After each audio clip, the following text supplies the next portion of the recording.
Hey guys, it's Tim Miller from the Bulwark. I'm here with my buddy JVL because I need to bring in his expertise as an investor into various Trump grifts. And we had big news last night, Friday night, during the crypto ball, which was happening, the MAGA crypto inaugural ball. Trump dropped a new coin of his own. So, 3 days before he became president, he dropped a new coin. He had an ICO for the money Trump sign, all capitals TRUMP coin, which went live Friday night. And I got to tell you, this is one of the most stunning grifts that maybe in the history of society. For many of you who tune out as soon as you hear Bitcoin, I want JVL and I will explain this to you, and then we'll explain how fucking insane this is. So, JVL, do you want to just give a little, as an investor, maybe a little perspective on what it is you're putting money in? Our attorney would like us to tell you that none of what follows is financial advice or legal advice. No. None of it. For entertainment purposes only. So people who understand crypto and blockchain, basically, it's pretend money. And there are as many blockchains as there are stars in the sky. And a couple of them are used as actual currencies. And so Bitcoin is used as a currency. Ethereum is used as a currency. And then there are some other blockchains which are used for other stuff. NFTs take place on blockchains, non-fungible tokens. Donald Trump did some dabbling in that. People may remember with the Trump trading cards with him as like an astronaut or Rambo, stuff like that. I mean, just normal things that a guy running for president would do. Yeah, this is an important distinction. This is why this is actually big news and very interesting. This is separate from the Trump NFTs, which are basically just like, for people who really get lost in fungibility and tokens, they're basically just digital baseball cards. So, like that's what he was doing with the NFT, was digital baseball cards. It's a little more complicated than that, but not much. This is something completely different. This is an actual investment vehicle. Anyway, continue. Well, hold on now. This is a meme coin, otherwise aka shitcoin, which is a coin which is not intended for investment and which nobody will ever, not investment advice, not financial advice, will ever use as currency. Right. You will never be able to take your shitcoin, whatever that is. The Hawk Tuah girl had her own shitcoin. Meme coin. You will never be able to take that and say, I would like to use my Hawk Tuah coin, the Hawk coin, to purchase a Tesla. Tesla won't take that. So what these things are is, they are, again, not legal advice, schemes that resemble pyramids in some way. And the idea being, they're basically gigantic wealth transfers from dumb people to smart people, or maybe not even smart people, but from dumb people to con artists, from marks to sharps. That's what this is, marks to sharps, and so, because again, they have no value. What is happening is people are investing, meaning buying these coins, not because they think they will be able to do anything with them, but because they think other people are going to buy them, driving the price of them up so that they can be the sharps who sell before the rubes realize what's going on. And they can pocket money. Again, just giant wealth transfer. And so I should just disclose, I'm one of the sharps. You got in. I got in early. 5 a.m. this morning. 5 a.m. this morning. And I don't want to make people feel a little, I don't want to make people feel bad about themselves because of my success. But I put in $300.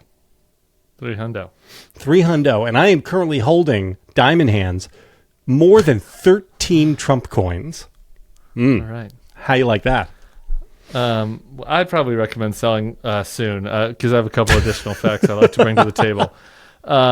So Trump drops this coin, again, 3 days before becoming president of these United States. This happens after the chair of the SEC, who's been like one of the only people in the government that has been trying to put some regulations and rules around these various shitcoins and cryptocurrency. He is the devil to the crypto bros. It's a guy named Gary Gensler. He's resigning January 20th. And Trump will be able to put his own people in there. So, he'll have no oversight over this. So he dumps this coin a few days before getting in, when he knows there's going to be no oversight. There are ways, the tokens of these coins, they vest in certain ways. And so JVL, well, I'm sure you should be very excited about getting in at 5 a.m. A big problem for you is that Friday night, when the coin initially launched, 80% of the tokens vest to Trump's himself, business partners. Yes. Fight Trump LLC. Inner circle. Yes. Yeah. And so that's 80% of the coins are held by them. And the value of this thing shot to $32 billion was the total market cap of this coin, of which Trump held 80%, give or take. Allegedly. Yeah. Sorry, I should say of which Trump allegedly held 80% on paper. Yeah, reportedly. So as Axios reports, that would mean that Trump would have made more than $25 billion on paper for himself and his companies based on this coin. And, you mentioned the Hawk Tuah coin earlier. For people that didn't follow that, the Hawk Tuah girl, she said, you're going to hawk on that thing. Anyway, Haley Welch, she has her own podcast. She's a competitor of ours, JVL. She launched a coin that had a similar initial trajectory. Yes. A lot of positive momentum on for that about 15 minutes. And then collapse. A lot of people, a lot of regular folks that were big fans of Hawk Tuah Girl lost their ass on this. A couple hundred people. A few hundred people lost their ass. And because what happened is this happened very, very quickly. It was about 15 minutes, I believe, the value spiked, and then all of a sudden it went through the floor because 10 large accounts suddenly sold everything. And there is, I believe, some legal action right now trying to figure out if what was done was coordinated, if it was coordinated, who it was coordinated by. Was this a rug pull, which is what people call it in the industry, when the team behind a coin pump and dump is what they would call it in stock world, but this isn't the stock because these are tokens and not securities. This is, as Matt Levine of Bloomberg always says, it's like the people in crypto are making a speed run through the entire history of financial assets in like 5 years.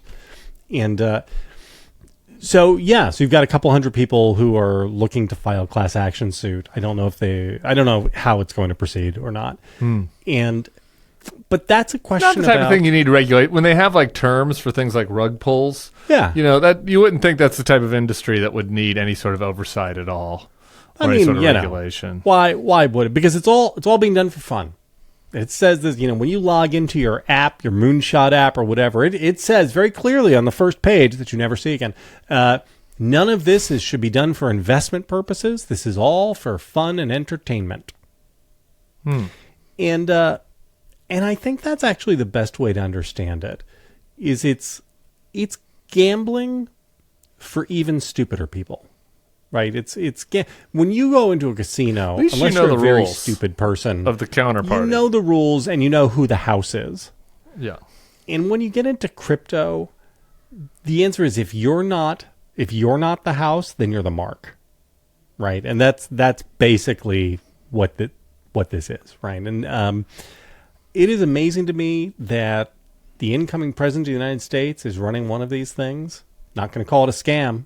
I wouldn't call it a scam.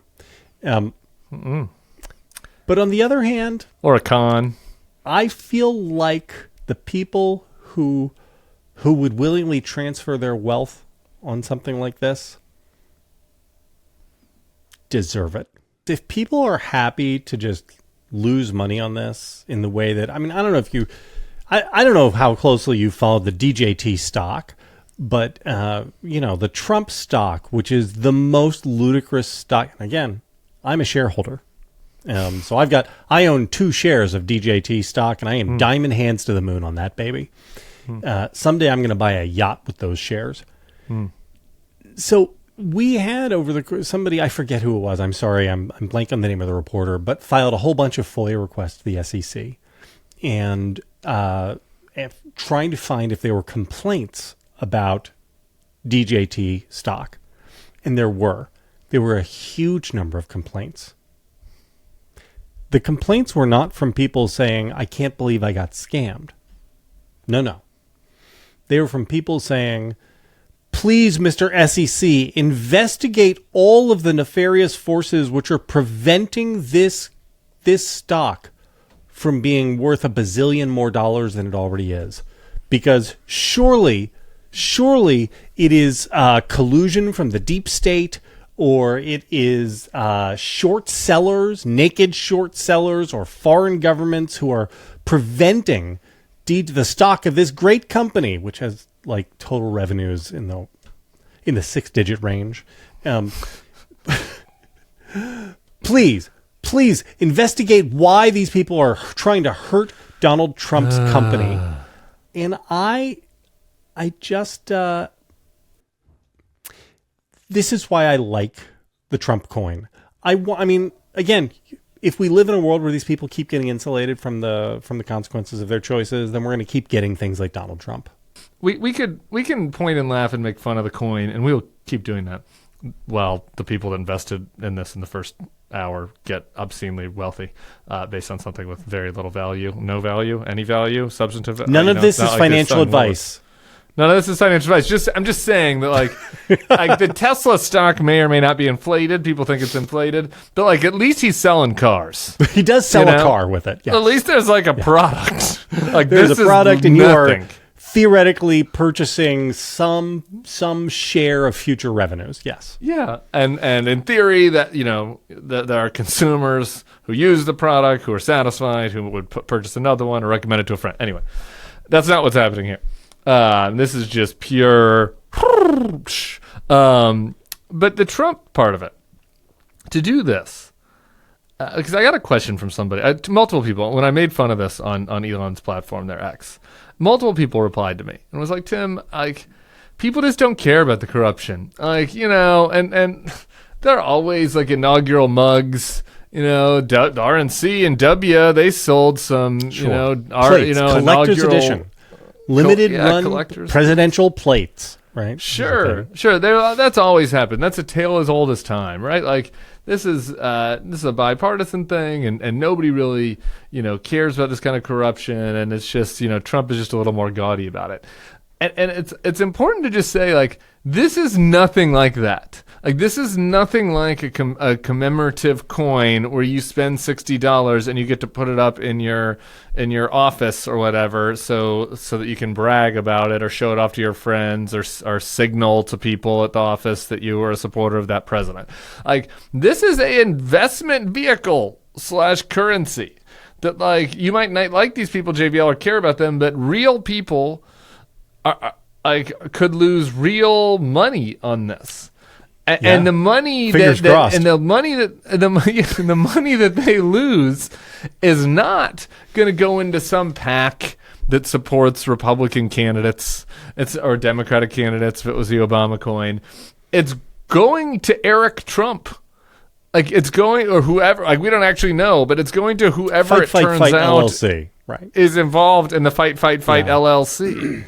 Like back in the old days, this was like this would be a massive story if a politician just took cash from people. And in this case, some well-meaning people could lose their money. Some people that just want to find a way to give Trump money could lose their money. You could, like they just said that, like there's somebody that put in $1 million in this the first second that it started. We don't know who.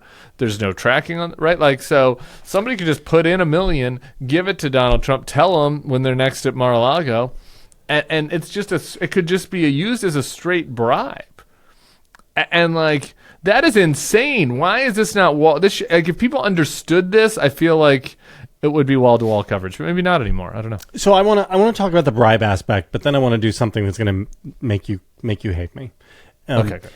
One of the things that I think is interesting is that Trump has very cleverly found a way to do bribery, allegedly, in public with consent of both parties. And one of those things is like the stocks. I don't know if you know this, but it was disclosed that Pam Bondi is a significant stockholder in DJT. Like, that's a little weird, right? Was actually. Another piece of information.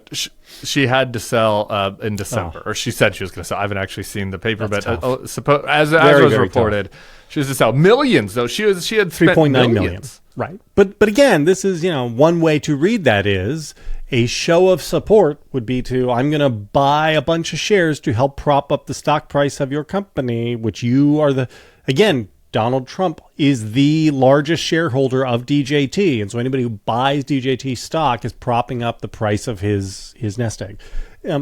The other of which we saw late this week, which is that Paramount or Viacom, I forget who the parent company is of CBS, is considering settling the 60 Minutes lawsuit.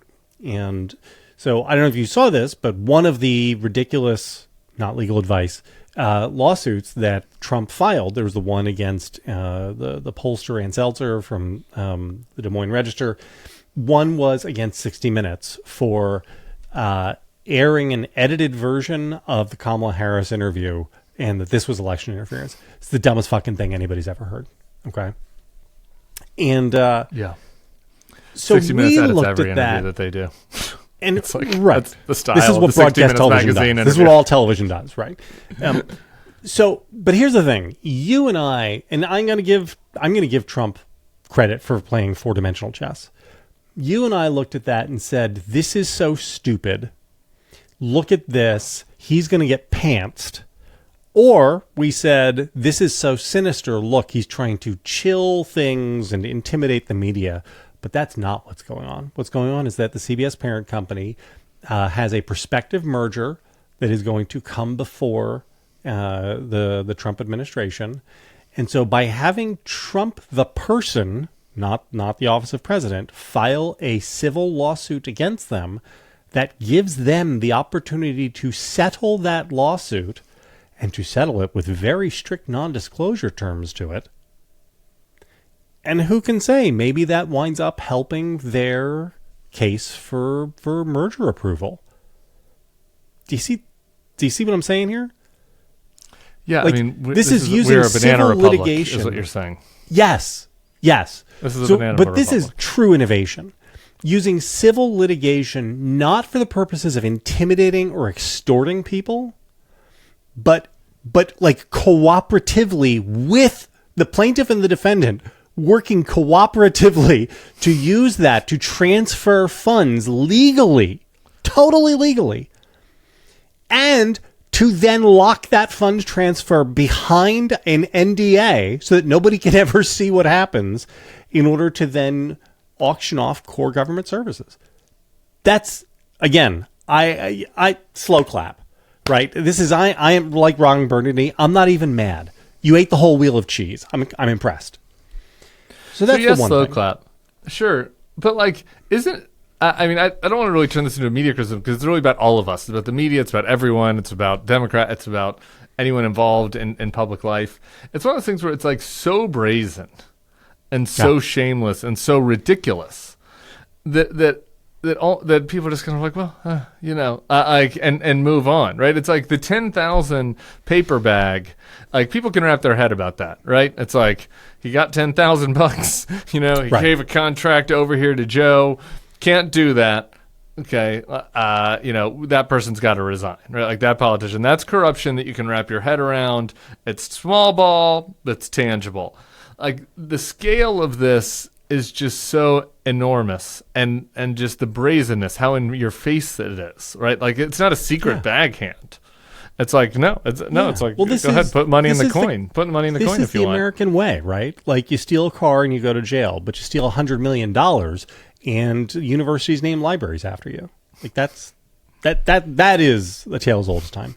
I would think there would be a reaction to this.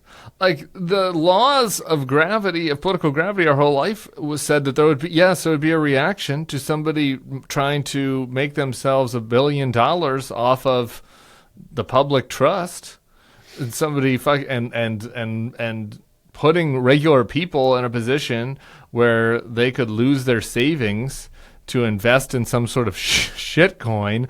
Like, what? I'm like, I feel like I'm taking crazy pills. Like, why am I the only one upset? Why aren't you upset? Like, this is outrageous. It is outrageous, but unlike most of the bad things that are going to happen under Trump, which are going to be designed to hurt the people who don't like Trump, and this is what, so, I mean, to make this serious for a minute, I believe that I'm dead serious about being outraged. Mass deportations are going to be targeted at blue cities and blue states, and that the idea behind it is going to be to try to cripple blue economies and weaken Democratic governors and mayors politically, while preserving cheap labor and the good economic things that immigration brings in red states and red municipalities. I think that's what he's going to try to do, but I have a take on why that's not going to work that we're going to save for a different YouTube. People need to subscribe to the feed, but continue. Unlike those, in this case, the people who are going to get hurt